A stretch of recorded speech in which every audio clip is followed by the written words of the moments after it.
Our world is lost in unnecessary fear and hurt. Our systems seem scientifically engineered to make you small, powerless, and always waiting for the next great leader who will fix the problems around us. Worse, we're witnessing neighbor versus neighbor while warfare breaks out around our family tables. But you have access to a spirit, a strength that enlarges and empowers you. Even better, you don't need to wait for the next big movement. You can heal the world. It's time for governance by grace. Welcome to Gracearchy with Jim Babka. Hey everybody, Bill Protzman here, your moderator, introducing a really powerful episode of Gracearchy. Some things happened over in Davos this week. We're going to get into that. And most importantly, we're going to do this in the context of a prior episode where we introduced Javier Milei and some of his ideas. I don't think I want to say anything more about that, Jim. Let's do this. Yeah, let's get an early report card going here. I don't know if when I was in grade school, they would send home these progress reports, right? Like you're part of the way through the grading period. And it's like, oh, maybe Jim can improve on something. Maybe you didn't get progress reports sent home. I don't know. Maybe I was just a bad student. Nah, I got progress reports. So it's really early. It's really early to be grading Javier Milei because he just took office in December. So it's very early to be grading him.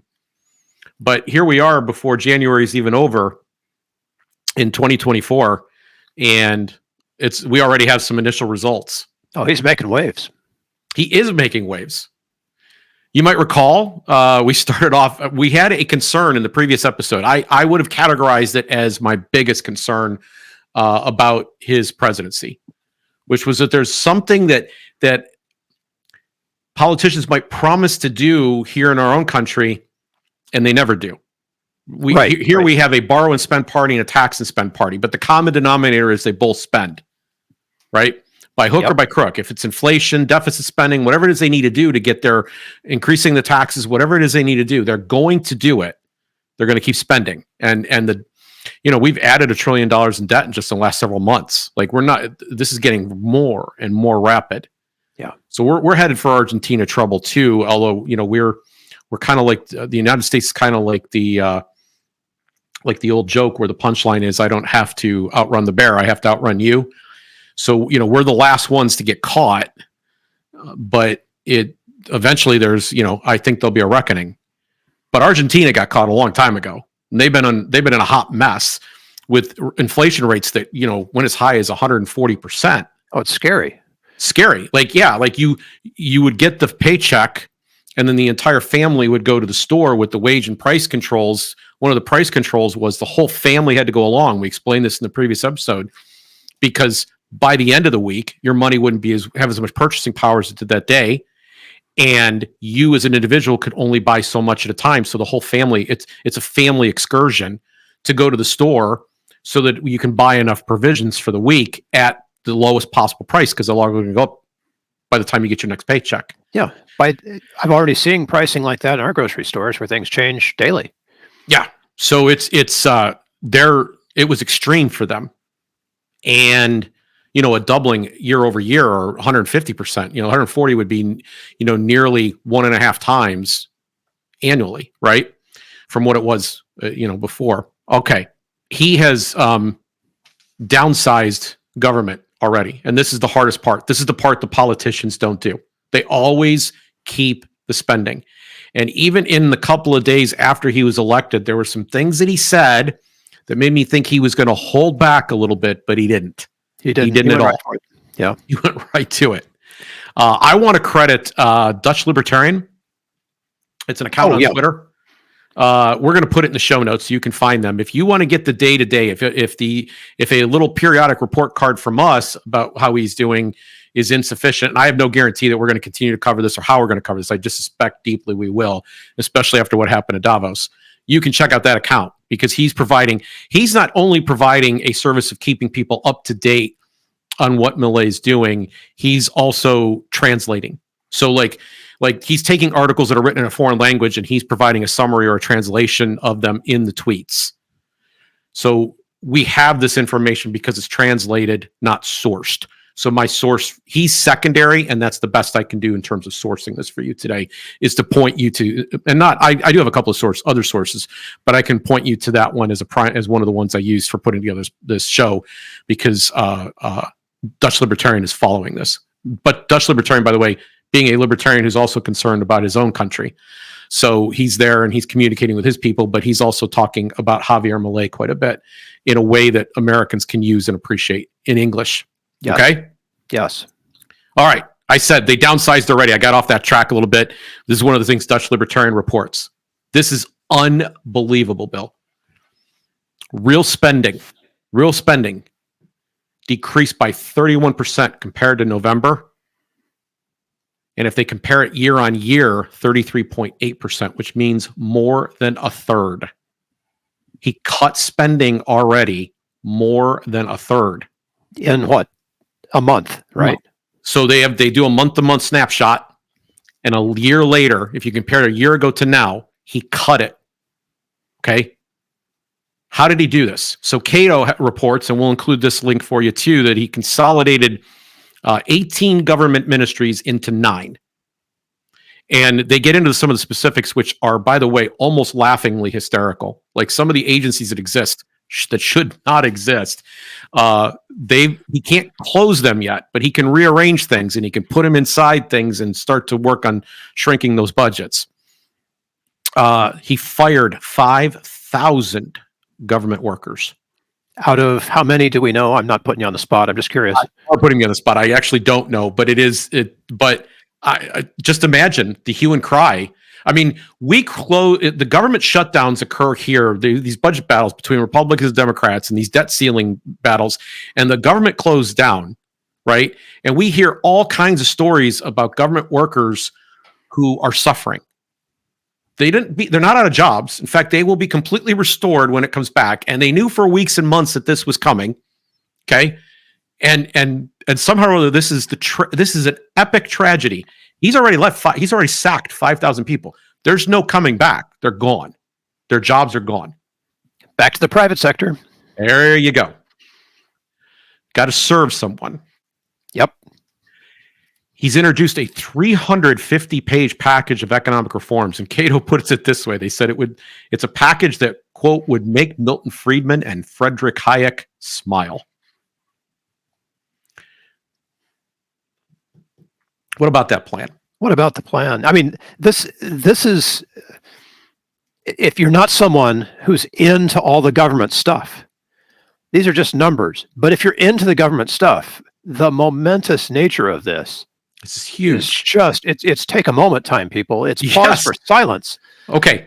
Now, I just want to point out, I'm glad you said that, because there's this sentiment or this feeling that, like, oh my gosh, these poor workers, or oh my gosh, like all these cuts, what's going to happen? We're going to get into some of that. There's a very specific thing I want to nail down before we're done. But I just want to say broadly, on every nation on the planet, in every single nation on the planet, the government gets bigger year upon year. It just keeps happening. It's nonstop, and it's always called for. And it's never time. It's never the right time to make any of these decisions. So if you'll just afford us the opportunity to do this once to show what it's worth, just do it once in one place to show you what it's worth. This will be, the rest of the world can be the control group, and then we will do this one experiment and watch what happens. And I said there might be some periods of austerity and some difficulties and some revolts and rebellions, but if he starts early, he hits hard, and he sticks to it, that period could be as little as a half a year to maybe a year and a half. It's not going to be very long, 2 years tops, before the improvements are just obvious. We're going to show you here in a moment, they already are obvious. We're going to give you an example of that. But the plan itself, okay, so he's got this 350-page package of economic reforms. Daniel DiMartino, who is from Venezuela. I know Daniel. Daniel is presently works, I think, with the Manhattan Institute. Don't quote me on that, but I think that's where he's at now. But he's also the founder of something called the Dissident Project that operates out of an organization called Young Voices. And they send people... They send people from who are born in foreign countries who've escaped those tyrannies to come and speak to high school students about what it's like to live under a tyranny and why we should value freedom and economic liberty. And Daniel Martino comes from Venezuela. So he comes from nearby, so to speak. And he can come in and explain what's happened to his country, which was at one time in the late 1960s, the fourth wealthiest country on the planet.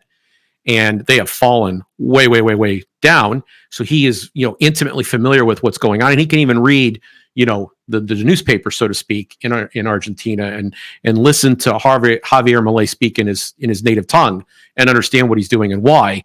So he reports that that they've announced an emergency package of measures to completely balance the budget in 2024. Completely balance the budget in 2024. I didn't say next year. I didn't say the year after. It's not a 10-year plan like Congress routinely does, okay, where they don't ever deliver on the cuts that they promise. They put the cuts out in years 8, 9, and 10, and then they don't deliver on them. The next year, they set up a new one, and the cuts are in year 8, 9, and 10. And then the next year, they put out a new one, and the cuts are in 8, 9, and 10. You get where I'm going with this? Yeah. In 2024, that's equivalent to 5% of GDP. That's how big the cut's going to be.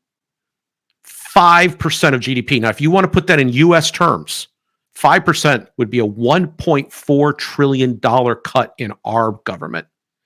That's how big it's going to be in Argentina. That's the equivalent size. If you're trying to do apples to apples, that's what a 5% cut would look like here. And he just wants to do this all in 1 year. Yeah. The measures include, go ahead, I'm sorry. No, I was just going to say tighten the belt. Yes. Right. So the measures include letting go of every public employee who has been employed for less than a year. In addition to the 5,000 that are already gone, right? Yes. Abolishing all government publicity and related spending for projects. Appointed government positions get cut. Appointments. These are not employees. These are appointments. He wants to cut appointments by 34%. Again, a third. No more transfers to local governments. They've been sending money from the federal down to local governments. They're going to stop that. Suspension and cancellation of all public infrastructure. I want to come back to that point. Stick with me on that, okay? Yeah. Reduction of energy and transport subsidies. Devaluation of the peso. There's going to do some of that to get it basically. They're trying to get onto a firmer position where it's tied to the dollar, so that they don't have the fluctuations that they've had, which have gone up radical, like we just said, to 140% inflation. And elimination of export-import quotas and licenses. So they're going to allow, they're going to stop taxing everything that's going out the door, which hurts their own business. And they're going to stop taxing as heavily everything and licensing everything that's coming in the door, so that people can buy goods and services less expensively by being able to access international markets. Okay? That's the list. Yeah. Now, I said I wanted to come back to something, and that is this cancellation of all public infrastructure projects. So there's two things to be said about this. Two things. First, they've been subject to a lot of corruption in the past. This has been a place where a lot of thieving from the taxpayer has occurred. I actually am going to go one step further and think this is the thing that puts them in the most physical danger. Because this is, there's the people. Physical or fiscal? Physical. Okay. Physical. As in, like, somebody may take an attempt on him, because he's not just hitting government employees here. Most bureaucrats don't have enough initiative, I don't think. They're white collar people, rather civilized and so forth, to go out and shoot the president. But if you've got some kind of mafia or something in his country operating that have been working inside and corrupting various processes, they might be really motivated to do something.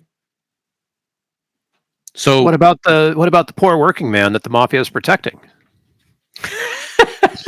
Yeah. They care even more about the poor than the government, right? Right. And then I want to talk about the fact that public works is a giant hole, sometimes literally, into which we pour government money or taxpayer money. Okay. Oh, I Let me just know. give you, How many Caltrans workers does it take to fill a hole in the road, right? well, okay, Caltrans, like I'm not as familiar with the story, but I have heard parts of that story. And the story I want to tell is very similarly related. Again, I return to the Cato article on this to give you, again, an American comparison. You have Amtrak, which is notoriously unreliable.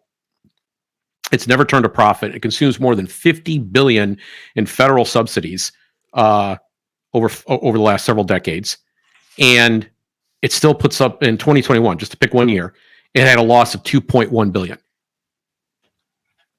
So what that says is that there's not, in its present, the way it's presently regulated and the way it's presently funded, that it is not serving enough customers to cover its bills.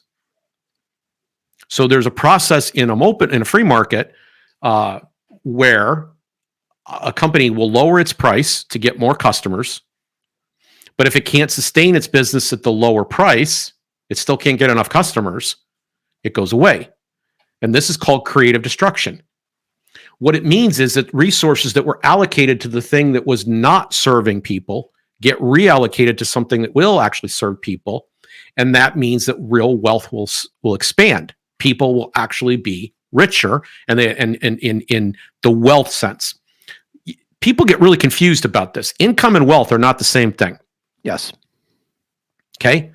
If you suddenly start making $15 an hour because the minimum wage got raised, but you find that your lunch costs you $25, where before it cost you, maybe you were making 11 and it cost you 9, right? You're not doing as well. Okay? So the wages matter. I want my wage to increase. You want your wage to increase. But what matters more is your purchasing power and then your ability to acquire things. And that's wealth. That acquisition of actual things is wealth. Okay? And money is better allocated when it's going to things people want, and then they're richer. Because what we're doing is we are all of us are paying that $2.1 billion a year to keep Amtrak open. Now, when he starts closing these things, people are going to go, oh, there's people working the streets and we're not going to have any services. And so, no, that's not how this works. What it's saying is there's certain things that are just sinkholes, and he's going to put a stop on all of it, and then it'll be evident which ones matter. Yes. Yes. So not all of them are going to come back. That's the point. It's like some of the stuff that's like the public works projects, eventually that's going to come back, but in a different form, right? Yeah. Hopefully in a less expensive form. Hopefully in a less expensive form, and hopefully in a much more necessary form. Listen, my personal position is the voluntary or private sector can do better at everything. Okay? Everything. There's no exceptions to this. We don't have time to get into all that today, but I think it can be demonstrated. Oh, you've demonstrated already. You've seen the video of Arnold Schwarzenegger filling his own pothole in front of his house because he couldn't get the city to do it, right? Well, and it's funny because there's times governments have fined people for doing stuff like that. And that happened. The cops or come and dug it up. They couldn't fill the pothole for 3 years, but they'll come dig it back out. Suddenly it went to the top of the list. Okay, so back to Javier. A lot of cuts. This is going to hurt people at the lowest rungs of the economic ladder harder than anybody else, right? Yeah. So one thing that I left out in this 350-page package that he's spelling out is that there is going to be temporary expansion in one area, and that is that they're going to increase direct aid for child benefit and food aid with debit cards. They're going to provide debit cards to do that, and so there's an understanding that a lot of us can go through austerity and we can tighten our belt. But then there's another austerity where people starve. They're already on the final belt, or they can't afford a belt. They can't afford pants. You know what I'm saying? I don't know how to extend the metaphor, but you get what I'm saying, right?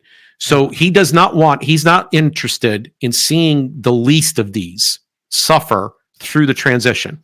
This is temporary. This is designed to make sure that if there are some people who have some fallout that can't quite make it through, we are still going to figure out how to bring them through while we're doing all of these other things. We're not going to let the least amongst us fall through the cracks. So And that's what he's attempting to do here. He's going to like reallocate some of that 30-ish%, 34% to help people who need it most. Yes, but temporarily and in a way that they get the money directly. Notice it's a debit card because a lot of the things that the government does, we staff and create jobs for people to carry things out. And that adds cost to getting it done. And there, our welfare programs, an inordinate amount of money is spent actually on the people working in the program and monitoring the program and governing the program and accounting for the program and checking on the accounting of the program and auditing the auditors of the program and training the people who work in the program, and on we go. Whereas you could just say, hey, look, you know what? Why don't we just give you a bulk amount on a debit card and you try to figure it out? You know what you need to eat. Here's a card, right? You've just described how we approach homelessness in the United States. We approach a lot of things this way. This happens again and again. You find out that some of these things are public schools, even are jobs programs. It's not just a teacher in a classroom. There's a corporation going on there. Oh, yeah. There's more people outside the classroom than there is in, and not all of them are necessary. And this is an important thing to understand, and Javier Milei gets it. So he's saying we're going to give that money to him directly. So to boil this, it's not a giveaway program. It's a subsidy in a way, right? It's subsidizing the bootstrapping, perhaps is a good way of saying it. Yeah. Need it most. I'm hesitant to use the word subsidies, and let me tell you why. Essentially, the international plot has been, and this is what's got Argentina in so much trouble. The international plot has been that you need outside economic development loans from richer countries who then subsequently their banks or their powers that be own you. So there's been kind of, it's interesting because we're going to go to Davos in a moment. It's made up of a lot of characters who participated in that central plot. And in the 1950s in particular, but in 60s and beyond, there have been governments that our government, your government, has toppled so that they could keep economic control over these countries. But the way that they've been doing it for the last 40-ish or so years has been much more through loans. It hasn't been through overt overthrows by the CIA or militaries or whatever. It's been more and more through loans. So you see subsidy, think loan. That's where my head goes, yes. It's because what they do is they say, well, we got to give you an international aid. The U.S. spends $40 billion on economic aid to other countries. Subsidies, right? I mean, that's, again, you, the taxpayer, paying that money out. We're sending money. And by the way, to some of the worst governments on the planet, they're not getting creative destruction. They're not having to experience the consequences. We're helping keep rich people in power with middle-class people's money. Okay? But it's a debt scheme. That's what I see here. I see a debt scheme being posed on people. And the solution, and Milei gets this, he gets this explicitly, is that the best way out of poverty, the best way out of want, the best way to prosper is free market capitalism. Let me say that again, free market capitalism. So capitalism, let me just be real straight what that means here. It's Perry Willis. I like to refer to him. He's got another aphorism for this. It's toolism. Toolism, right? I've made a profit from selling something, and instead of eating that, I say, you know what? I'm going to take that money and I'm going to go buy a tool so that I can make 2 of those things, or 3 of those things, or 10 of those things, or 100 of those things, and then I can eat more, right? Or I can buy more tools and I can keep doing it. So every single person, like people go, oh, capitalism is so bad. And I get why they say this. Sure they do. They say it because we have a government who makes loans to people, and we call the lenders capitalists, and people become indebted in kind of this consumer culture, and the government bails out some of the actors and players. They socialize the losses. We allow them to retain the profits. I get why people are mad about that system. It has appropriated to itself the term capitalism. But every single person in earshot of me right now who has a savings account is a capitalist. Because what you're doing is you're putting money aside for another day where you can buy a tool. And it might be, just to pick out an example, your automobile. Your automobile is the thing that you need to get to work every day. That's a tool. So you personally, if you drive your car to work, are a capitalist. You paid for it. That's how you get yourself there every day. You voluntarily chose it as a tool that you felt would be more effective than walking or riding your bike, which, by the way, the bike would also be a tool if you chose to ride that, right? But you invested in something you owned that would get you to that place. That's what capitalism is. It's nothing more than that.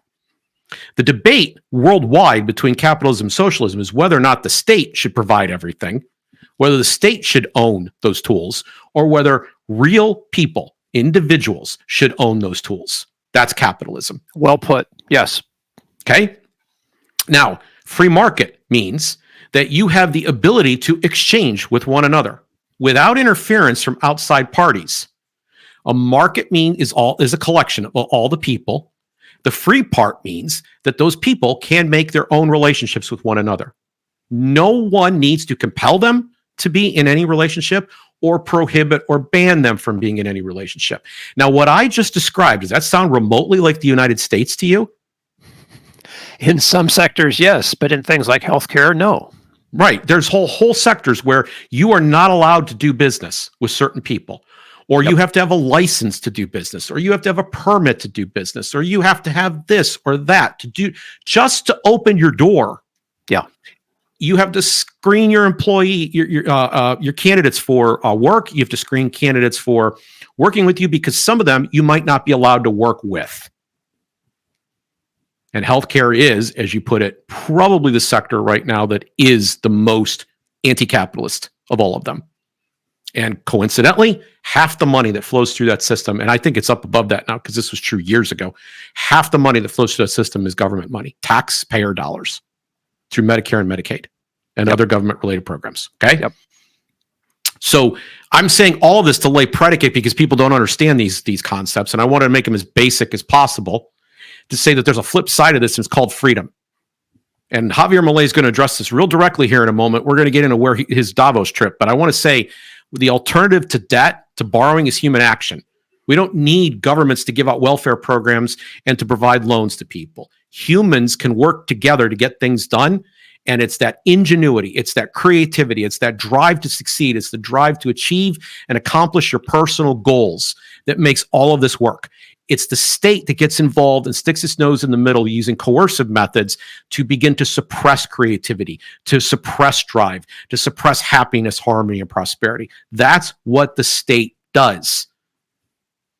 And so what he is suggesting is free market capitalism is the best way to lift people out of poverty. We need freedom, not subsidy. We don't want your handouts and help. And we're going to stop giving handouts and helps because we want people to be free to connect with one another and achieve their goals in that way.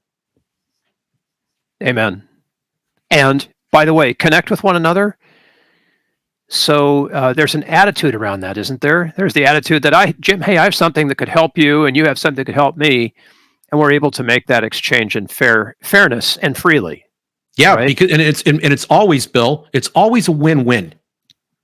There's always a give and a get, okay? And both of the parties voluntarily consented to it, and they would not have chosen that transaction of their own accord if they did not feel that the benefit exceeded the cost. So if they say, if you sell me bread and I bring you money, and let's say your bread costs $10, right? You have to make this artisan bread, and I'm going to buy your artisan bread from you, okay? And it's $10. I decided that I valued the bread more than I valued that $10. But you sold me the bread because you valued the $10 more than the bread. That's how that works, back and forth. Both sides walk away happy with the transaction. It's all great until the government tells me that I've got to have a cottage baking license. Yes. And I've got to pay penalties for having sold you so much bread already without the license. Yeah, and then it turns out, a boss of mine from many, many years ago, early in my career, was like, well, it won't matter because we all have to pay the same taxes. Well, what that means is that, now your bread's going to cost $13. Yep. I can't find $10 bread anywhere, right? Yep. That's not an option. Yep. It's just going to be $13. That's what it's going to be. You have to do that. And it's so bad in Argentina that they set the wage, they set the price, right? And when they set the price too low, business disappears. And so now nobody's supplying the bread. The bread's gone. Bread's gone. And luxury items like artisan bread, to carry on our example, disappear. They just gone. Yeah. If you like cinnamon raisin wheat bread, right? I happen to like it a lot. If that's something that you want every so often, good luck finding it, because they said this is what you charge for bread. Now it's gone. Yeah, can't make it for $6 a loaf. So the socialism almost always is, you almost always see shortages as part of the package. So coercion is the threat of violence if you don't cooperate with what they're doing. Socialism means that they own the means of production, right? Or they're subsidizing. You can only go through them to get it. All right, so let's go. I told you there were benefits right away, right? Yeah. Instant benefits. Instant benefits. We've seen, because we've talked about cuts so far, and everybody's like, oh, gee, those poor people. But here's something really amazing, okay? Affordable housing in city of Buenos Aires. They use the acronym CABA for short, CABA, City of Buenos Aires. They ended the rental law.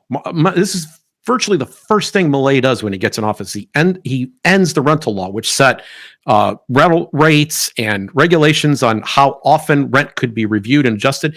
Remember, they've got 140% inflation. They've got basically a daily inflation going on. Yeah. And they were saying all leases had to be 3 years, and you could only review it every 6 months. So if you put your property on the market, you've got to anticipate where you're going to be in 3 years. And it's like exhausting, because can you charge enough rent today to make sure you're covering enough of the expense 3 years from now, knowing that there's 100 to 140% inflation? It's absurd. Right. And so you know what happened? Same thing that happened to the bread a moment ago. Housing units, gone. So the supply dries up. They had 2023 supply of apartments in city of Buenos Aires had plummeted to 400 available units late last year. Citywide. It's a big city. Citywide. Yeah, citywide. 400. Now it's more than doubled in a month. In a month, it's more than doubled. There are 800. That's not the end of the story. Rate for these new apartments coming online has declined so far by 20%, because they took away the 3 requirement and said, you know what, make it 2, and we're going to allow for more periodic reviews for rental increases. And this isn't stopping people from renting. They're not going, oh, we've been robbed, because the supply just went up and the price of it went down. That's what happens when supply goes up, price comes down, and 20% has been the decline so far.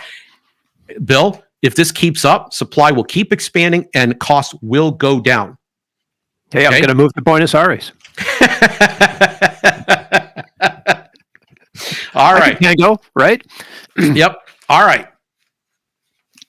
Okay, so let's get into President Milei and his Davos speech, which was I'm smiling like a Cheshire cat. I can barely contain myself. I'm so excited right now.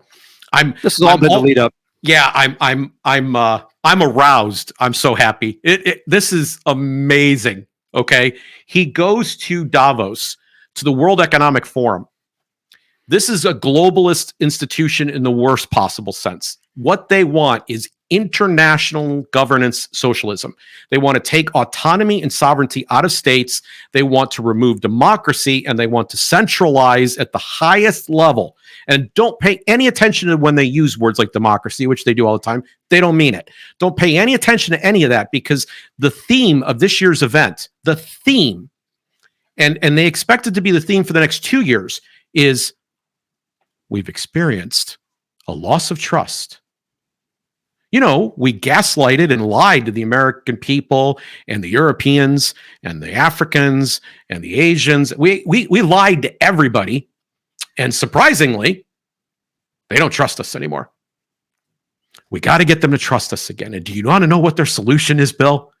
More socialism. No, it's even better than that. They want to get rid of all free speech if they can do it. They want to label anything that disagrees with them. They want to take away free press and rights. They want to label anything that disagrees with them as misinformation, disinformation, malinformation, and throw all of those in a big terrorism bucket. You're a terrorist, buddy. They might, even a show like this. They've got some good examples. They could probably get away with it. Yes, that's what they want to do. That's the theme of the entire program. Good luck, boys and girls. And they invited Javier Milei to come speak. And the dude was up to the task. He was up to the task. So we're going to provide the link to his speech, and I'm going to provide a specific link, Bill. I'm going to ask you when we do the show notes that the link that goes in there be the World Economic Forum YouTube link. Why do I want to do that? You got a guess? Well, let's just say this. If they could take this speech down, they would. Yes. It's that good. Yes. Okay. They made the mistake of inviting him, and he took full advantage of it. Right. We'll get into how and why. We'll just scratch the surface. Everyone in earshot, the most important thing you could do. I've explained some concepts really, really well, but really you should go watch this speech. It's only 23 minutes long. And I'm going to put the link down in here. And there's lots of people on YouTube now offering it because, in fact, when I woke up this morning, it had already been viewed more than 5 million times on various platforms. So but I want one user count, one viewer count to go up, and that is on the World Economic Forum page. I want them to know that while they're busy trying to figure out how to build trust, here's what people can actually trust. This is the thing they can trust. So this is the link I want given out, and I'm asking people to click that link to watch the speech. You might even be able to find cleaner audio somewhere else. Please, every click over to view is the World Economic Forum seeing this.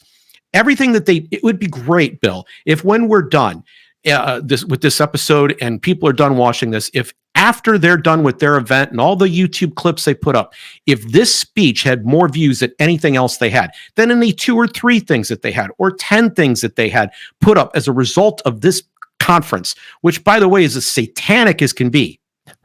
I mean, the stuff that is coming out of these people's mouths. There's a woman sitting there that has come up with a name, and I can't even think of what it was. But you know how CIDE, the suffix, turns into murder? Yep. She's come up with some kind of organic version of this where fishing and farming are acts of murder. And she's sitting there with hairspray and a nice suit on and everything. And I'm like, where did you get your products? This is a death cult, for God's sake. So I don't think I'm being exaggerating in the least to say that this whole thing's satanic. And so I'm watching what they're doing, and he goes in and he preaches. He gives them a sermon. He stands in the middle of hell and tells them where heaven is. That's my grace point if you were looking for one today. That's it. It's not coming at the end of the show. That's it right here. Go watch the World Economic Forum YouTube version of this. We'll put it in the show links. Don't go watch it. Well, watch the other ones if you feel like it. You can drive up their counts too. But first, watch it here. Now, that's your action item for the day, ladies and gentlemen. That's your grace point. Let's talk about the speech. Yeah. What does this guy have to say? This is a quote. Faced with theoretical demonstration that state intervention is harmful and the empirical evidence that it has failed, the solution proposed by the collectivists, think communists if you want, I'll help you get through it, proposed by the collectivists is not greater freedom, but rather greater regulation. Greater regulation, which creates a downward spiral until we are all poor, and the life of all of us depend on a bureaucrat sitting somewhere in a luxury office. This is Russia under Stalin and Lenin. And by the way, all his people in his home country he's speaking to them. They hear him. Because, it's interesting. I sat with, I will not say who the bureaucrat was. I don't need to. I won't say what their profession was. I don't going to give any hint whatsoever. But they were talking about the fact that they had not gotten a cost of living increase on a particular given year when the rest of the country was experiencing mass unemployment earlier in my life. And I thought the tin ear of that, the tin ear of you explaining out loud that you're owed this. You're owed this. Yeah. And everybody else is a rube, is bad because they don't think you're owed it. And that very same bureaucrat is now retired with full pay. So they're sitting when he says luxury office, he's not meaning that they're living large. He's meaning that they're living at the expense of. They don't suffer when you suffer. They don't feel what you feel. And when they go out and start protests and march and do all the things they're inevitably going to do over there, when they start organizing themselves to fight back against Milei, we talked about that in the previous episode, it's because they are living at the expense of you. And that's what he's addressing right here.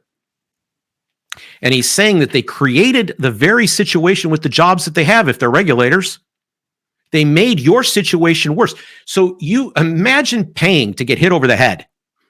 Imagine paying to have your car slammed into. Imagine paying to have your house robbed. That's what he's suggesting is going on here, right? They're going to regulate for your benefit, but the economy goes down, jobs are lost, products and services cost more, shortages are coming along. All of this is in the package, and none of it's being counted. Those are the prices you pay for the services they provide. And by the way, make sure I get a raise this year. Make sure I stay in luxury. Yep. And you, again, if you go through the list, and that's why I recommend the sources that we're going to put in the footnotes and others, and you find out some of the consolidations he's done, go read the names of the agencies. It's laughable. These things deserve to close. Some of them, you could just look at the name and know it right away. All right. I want to play my favorite part of this speech, though. It's just over a minute, I think. Yeah. Minute and what? 18, 19 seconds. So it's not long. This is a clip from the speech that he gave to the crowd at Davos. This is Javier Milei. Supposedly libertarian economists understand what the market is, because if they did understand, it would quickly be seen that it's impossible for there to be something along the lines of market failures. The market is not a mere graph describing a curve of supply and demand. The market is a mechanism for social cooperation where you voluntarily exchange ownership rights. Therefore, based on this definition, talking about a market failure is an oxymoron. There are no market failures. If transactions are voluntary, the only context in which there can be a market failure is if there is coercion. And the only one that is able to coerce generally is the state, which holds a monopoly on violence. Consequently, if someone considers that there is a market failure, I would suggest that they check to see if the state intervention involved. And if they find that that's not the case, I would suggest that they check again, because obviously there's a mistake. Market failures do not exist. An example of these so-called market failures described by the neoclassicals are the concentrated structures of the economy. And the concentrated structures are the very big things that the government's involved in. The biggest things that they're involved in. The very biggest things. Right. And so in our country, it's healthcare, it's education, it's welfare, so those are some of the bigger ones, right? Where the government's role is the largest player in those given markets. So let me just quote one portion of this and reveal something incredible to you. Okay. In fact, I'm going to ask you a question, Bill. Quote, talking about market failure is an oxymoron. There is no market failures. If transactions are voluntary, the only context where it can be a market failure is coercion. And the only one that is able to coerce is the state. Now, I think I'm fairly well-spoken, thoroughly engaged, deeply immersed, have a really strong understanding of libertarian theory and free market thinking. Would you agree with that assessment? Do you think I actually know what I'm talking about? I know this stuff. Oh, yeah. Yeah. Completely. He says at the beginning of that statement, in case people missed it, at the beginning of that statement, he says, most libertarians don't know what I'm about to say. And you know what? I was sitting with my libertarian son watching this speech, and we both went, that's the first time we've heard that. That's how incredible that moment was. That's the first time we've heard that. That is brilliant. That is brilliant. Let me break it down real quickly. There are no market failures is his claim. That's the central point in the sentence. And he's saying if you see something that looks like a market failure, that what you're supposed to do is go look and find the coercion. Look at how someone was required to do something that they would not have normally done in the pursuit of their own happiness, harmony, and prosperity. Look for that. And if you miss it, you're a little bit dull, Go back and look again. Because you're going to find it. And the reason that you're going to find it is that the state, which by definition, so people think of governments, government is an institution that provides authority and enforces certain authorities. And then you've got, you have country, which is, so that, there's a difference between the United States government, which has the president of the United States and so forth, and then the country itself, which is the United States of America, to which we all belong. And then you have state. And in Europe, they understand what a state is. We're a little confused because we have these 50 fiefdoms, these little locations around the country that have some degree of autonomy underneath the federal government, but not a whole hell of a lot. And we think those are states. But the true political science definition of a state is the institution that has the moral authority to initiate coercive force to achieve its goals. I'm not making this definition up. Max Weber did it like a long time ago, okay? And everybody understands this in political science. Everybody understands this outside of the United States. We're only a little bit confused because of the structure of our particular United States, okay? So the state is the power to coerce. And he is saying they do, and they have the moral authority to do so, and they do it all the time.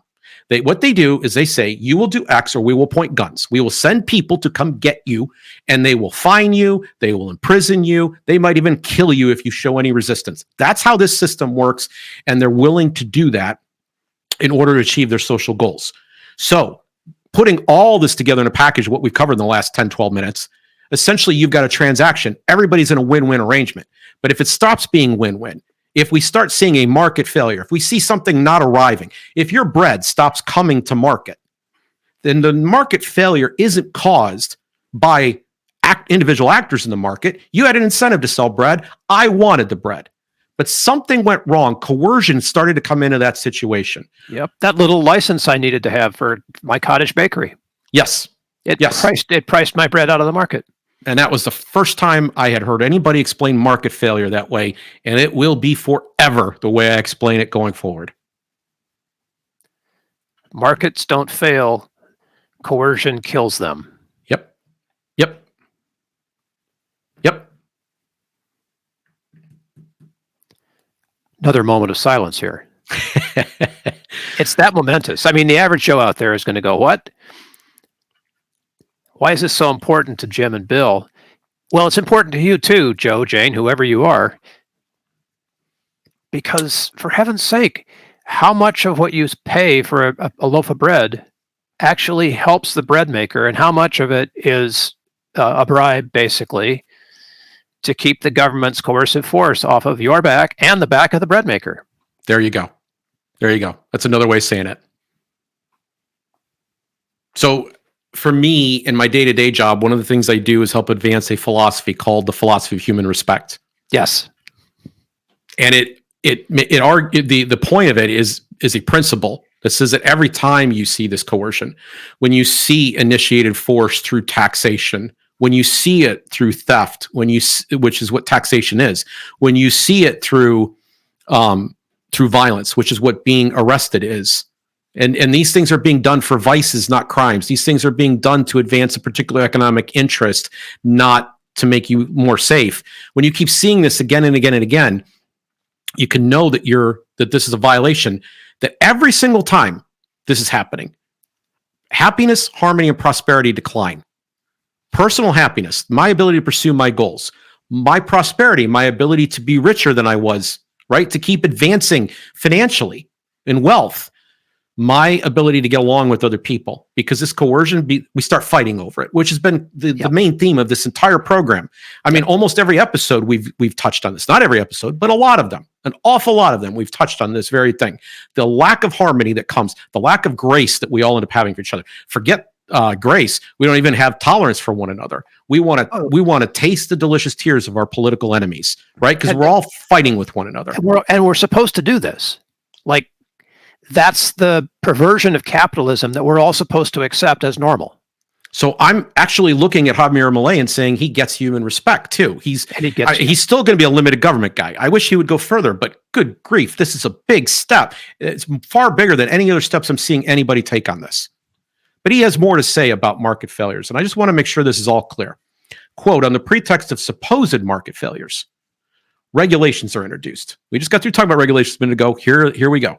Regulations are introduced, which only create distortions in the price system, preventing economic calculation, and therefore they also prevent savings, investment, and growth. So everybody should want savings. Everybody should want investment. Everybody should want growth. They should want these things to be happening. They should want people to be flourishing. They should want people to prosper. These things that are supposed to help actually create distortions in price. Now, price is the center of a free market economic system.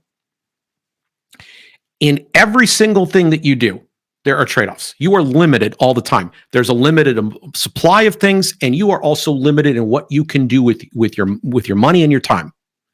And so what you have to do is prioritize. And what prices do is they provide a non-coercive way for you to make decisions about what you want and what you don't want. And you can compare values. So now everyone right now within the sound of our voice, everyone has the opportunity to do something other than listen to the show. That's an economic decision.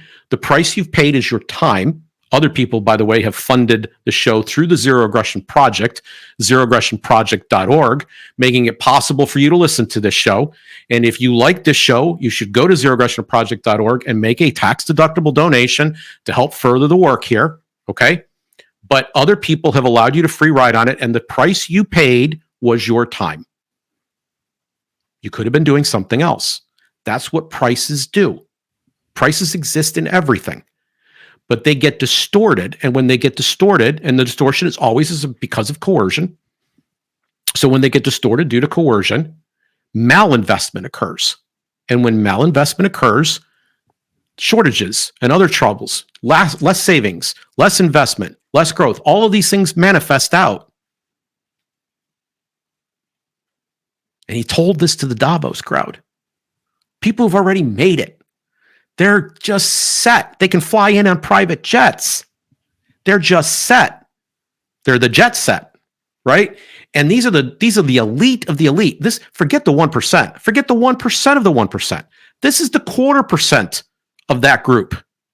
These are the rulers of the planet, planning your life. And he came in and said to them, leave people alone. In fact, he closes and says that he's referring to the people who are the practicing capitalists, are the heroes in the story. Quote, do not be intimidated either by the political caste or the parasites who live off of the state, end quote. So he came real close to burning it down.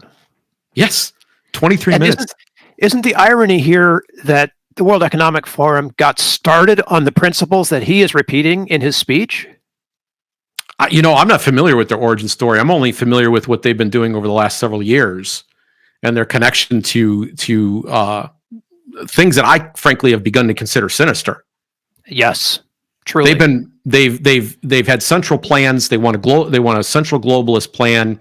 It is not representative. It is anti the types of rights that you would expect in the First Amendment. Literally hostile to them. And I just so if you hear them use the word Democrat, they don't mean it like you mean it. They mean it like a communist means it, like a Marxist, communist, Russian, former Soviet meant it. Yep. They mean it in the same way. They mean it in the same way that the Chinese president means it. They mean it the same way that the Korean president means it, the North Korean president, right? Oh, you get to vote, but it doesn't matter much. We still run the show. Yeah.